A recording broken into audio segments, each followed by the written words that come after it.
Mahigit 300 palaboy sa lansangan ang pinagdadampot ng otoridad sa Maynila. Isang dahilan daw nito ang napipintong pagdarao sa bansa ng Miss Universe pageant. Pero dati nang tiniyak ni Pangulong Duterte, hindi itatago sa mga bisita mga street dweller para sa pagtatanghal ng Miss Universe. May report si Athena Imperial. Emosyonal ang ilang street dweller ng pagdadamputin sa kalsada ng mga tauhan ng Manila Social Welfare Development at Manila Police sa Santa Cruz kagabi. Sa dami ng mga dinampot, nagmistula silang sardinas sa sasakyan ng MSWD. Isa na riyan si Ali Muhammad na nagkakapilang daw noon mula sa trabaho ng damputin ng mga pulis. Uwi ko lang magtinda galing sa Binondo. Pauwi ako pa Quiapo. Pero nang kapanayamin ng social worker, umaming dayo lang sa Maynila at walang tirahan sa lungsod.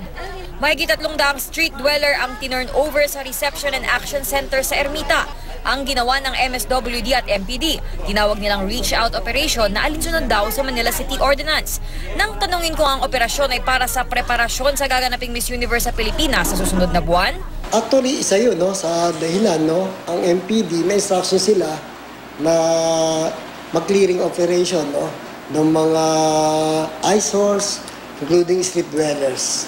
Mula sa RAC dadalhin ng mga street dwellers sa Home for the Homeless sa Boys Town Complex sa Marikina at aalamin ng kanilang mga pangangailangan. Actually, wala kaming kino-cover up considering na we are doing this daily, no?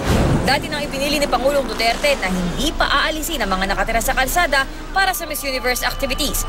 Bagay na naging batiko sa mga naunang administrasyon tuwing may malaking international gathering sa bansa. The President apparently has said, no, leave them there.